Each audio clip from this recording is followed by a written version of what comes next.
హైదరాబాద్ కాప్రాలో సంభవించిన పేలుడు స్థానికుల్ని బెంబేలెత్తించింది.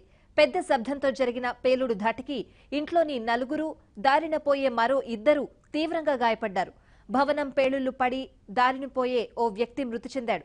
ఈ పేలుడు ధాటికి సమీపంలో ఉన్న ఆసుపత్రులలోనూ తీవ్ర అలజడి రేగింది. దానికి సంబంధించిన సీసీటీవీ ఫుటేజ్ బయటపడింది.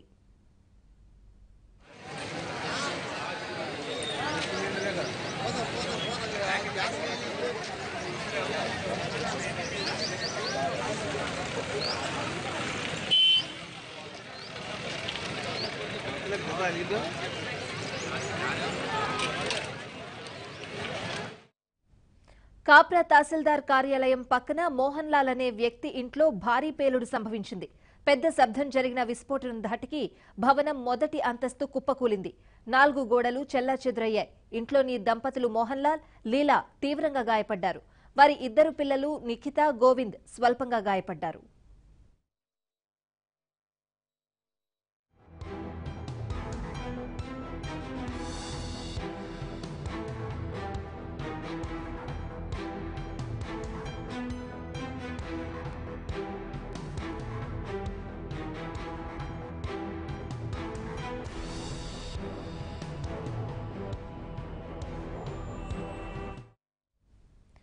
పేలుడు జరిగిన సమయంలో అటుగా రోడ్డుపై బైక్ మీద వెళ్తున్న రవికుమార్ అనే యువకుడిపై పెళ్లలు పడడంతో అతను అక్కడికక్కడే మృతి చెందాడు. మరో ఇద్దరు తీవ్రంగా గాయపడగా సమీప ఆసుపత్రికి తరలించారు. భారీ పేలుడు ధాటికి చుట్టుపక్కల 1/2 కిలోమీటర్ దూరంలోని ఇళ్ల కిటికీలు ధ్వంసమయ్యాయి. ఇంట్లో పేలుడు పదార్థాలు నిల్వ ఉంచడమే బ్లాస్టింగ్ కు దారితీసి ఉండొచ్చని అనుమానిస్తున్నారు.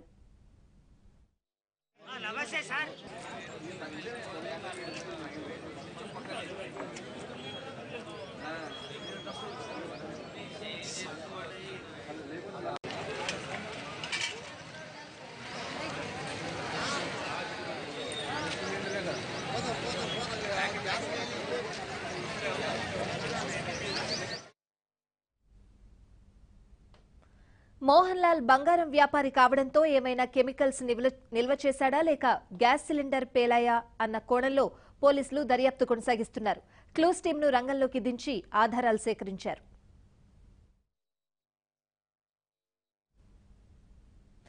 పేలుడుకు సంబంధించి మరింత సమాచారాన్ని మా ప్రతినిధి వెంకట్ని అడిగి తెలుసుకుందాం. వెంకట్, ఈ పేలుడుకు కారణాలేంటో ఏమైనా తెలుసాయా?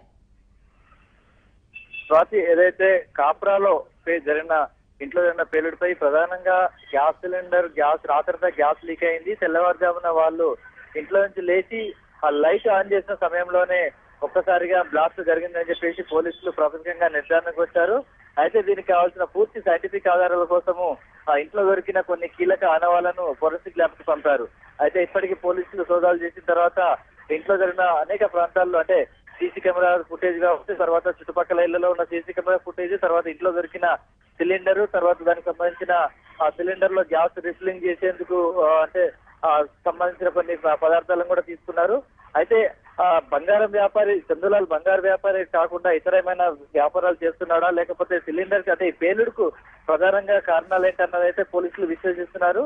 అయితే ఈ ఇంటికి సమీపంలోనే లైఫ్ లైన్ హాస్పిటల్ ఉంది. లైఫ్ లైన్ హాస్పిటల్లో ఉదయం 7:10 ఈ ఘటన జరిగింది.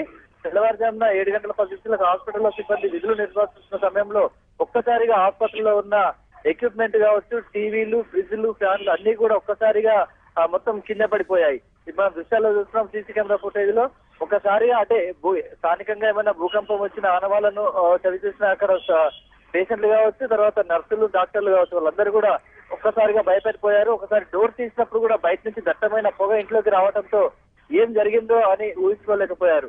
అయితే ఇంకా ఇప్పుడు స్థానికంగా ఆ భయం ఛాయలు ఇంకా కూడా చాలా మంది ప్రజలకు ఇంకా వీడలేదని చెప్పవచ్చు. ఎందుకంటే ఇప్పుడు హాస్పిటల్లోని సీసీ కెమెరా ఫుటేజ్ ను పరిశీలించిన తర్వాత పోలీసులు కొంత నిర్ధారణ వచ్చింది. పేలుడు తీవ్రతను అయితే గుర్తించారు. అయితే ఈ పేలుడు తీవ్రతకు కేవలం గ్యాస్ సిలిండర్ నుంచి గ్యాసే కారణమా లేకపోతే ఇంట్లో ఇంకేమైనా పేలుడు పదార్థాలు దానికి కలిశాయన్నది కోణంలో దర్యాప్తు చేస్తున్నారు. మొత్తం మీద ఇప్పుడు ఈ పేలుడు ఘటనలో మొత్తం 7 వ్యక్తులు గాయపడ్డారు. ఒక వ్యక్తి మటుకు మృతి చెందాడు.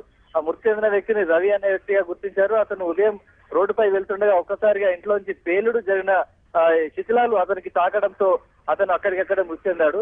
తర్వాత ఏదైతే చందులాల్ తర్వాత అతని భార్య లీలా వాళ్ళిద్దరి పరిస్థితి విషమంగానే ఉంది. వాళ్ళ పిల్లలు నిఖిత, గోవింద్ వాళ్ళకైతే స్వల్పంగా గాయాలైనాయి. వాళ్ళు కూడా ఇప్పుడు హాస్పిటల్లో చికిత్స పొందుతున్నారు. అయితే ఈ చికిత్స పొందుతున్న వీళ్ళని కూడా పరామర్శించిన పోలీసులు పేలుడుకు అయితే పేలుడు ఎలా జరిగిందన్న విషయాలను కూడా వాళ్ళ నుంచి కూడా వాగ్మూలం సేకరించారు.